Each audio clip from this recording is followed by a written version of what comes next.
오늘 여러분과 함께 떠나볼 이야기는요, 일본 아스카에 있는 아주 특별한 불상에 대한 겁니다. 바로 아스카 대불. 위대한 불상이지만 공식적인 칭호는 없는 그런 보물이죠. 자, 그럼 바로 본론으로 들어가 볼까요? 제가 오늘 던지고 싶은 가장 핵심적인 질문은 바로 이겁니다.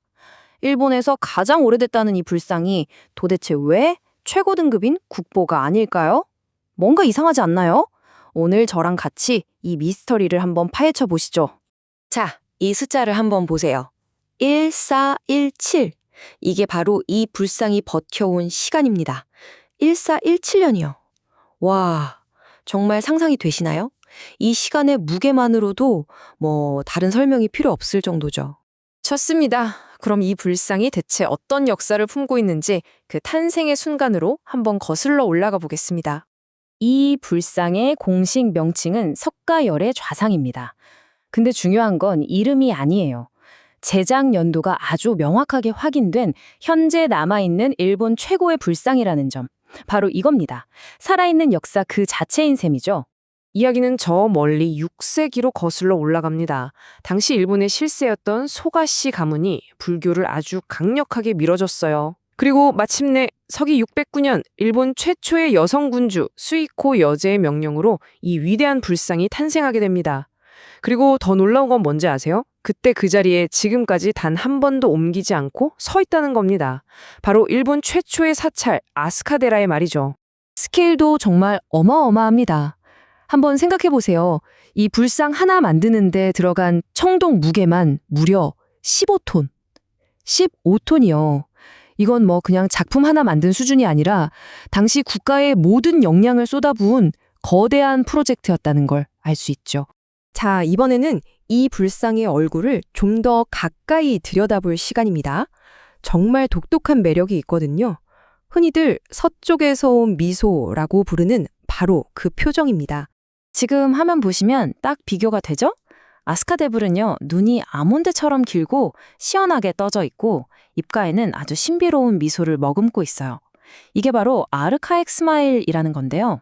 우리가 보통 생각하는 일본 불상, 그러니까 눈을 반쯤 감고 깊은 명상에 잠긴 듯한 그런 고요한 표정이랑은 분위기가 완전히 다르죠. 그런데 정말 놀라운 사실은요, 이 독특한 미소가 실크로드를 따라 저 멀리, 정말 멀리 서쪽, 고대 그리스의 예술과 연결된다는 겁니다. 믿어지세요?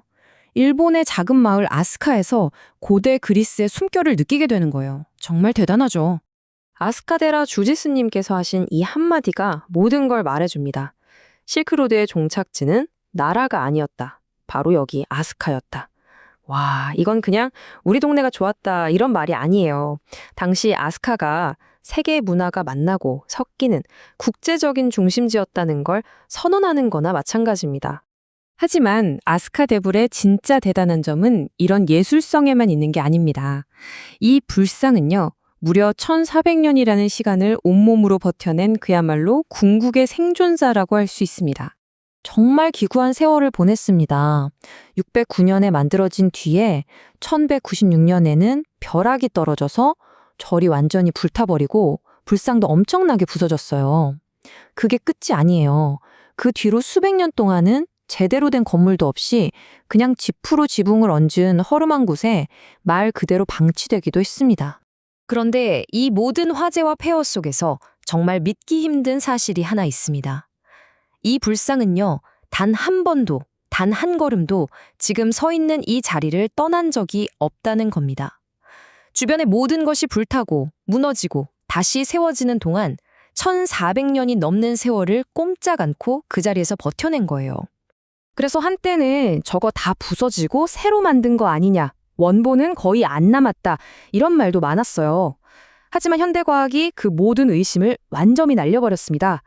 분석을 해보니까요, 얼굴 대부분이 7세기 처음 만들었을 때 그대로고 몸통의 청동 성분도 얼굴이랑 정확히 똑같다는 게 밝혀졌어요. 빼도 박도 못하는 원본이라는 게 증명된 거죠. 자, 그럼 이제 다시 처음에 그 질문으로 돌아와야겠죠. 이렇게 엄청난 역사와 가치를 지닌 이 위대한 생존자가 도대체 왜 일본 최고의 영예인 국보라는 타이틀을 달지 못하고 있는 걸까요?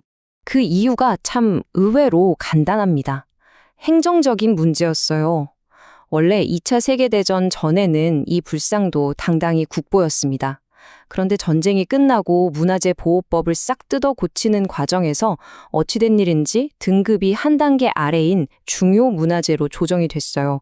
그리고 그게 그냥 지금까지 쭉 이어져 온 겁니다. 하지만 진짜 황당하고 기묘한 이야기는 지금부터입니다. 가장 아이러니한 상황이 이 불상의 세계문화유산 등재 과정에서 벌어지거든요. 바로 이겁니다. 무게가 15톤이나 되는 이 거대한 불상이요. 법적으로는 움직일 수 있는 재산, 그러니까 동산으로 분류가 된대요. 근데 세계문화유산은 기본적으로 움직일 수 없는 것들을 대상으로 하거든요. 그래서 이 불상 자체는 후보에서 그냥 빠져버린 겁니다. 15톤짜리가 움직일 수 있다니 좀 이상하죠? 근데 여기서 진짜 기가 막힌 반전이 있습니다. 불상이 앉아있는 바로 그 돌 받침대 있죠? 그 기단은 움직일 수 없는 부동산으로 인정을 받아서 세계문화유산 후보에 턱하니 포함이 됐다는 겁니다.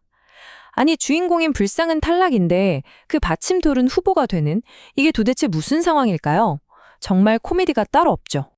이 모든 이야기를 듣고 나니 우리는 이런 근본적인 질문을 던지게 됩니다.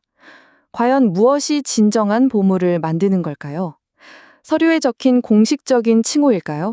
아니면 1400년이 넘는 모진 세월을 견디면서 묵묵히 한자리를 지켜온 그 시간의 무게와 역사 그 자체일까요? 판단은 이 이야기를 들으신 여러분의 몫으로 남겨두겠습니다.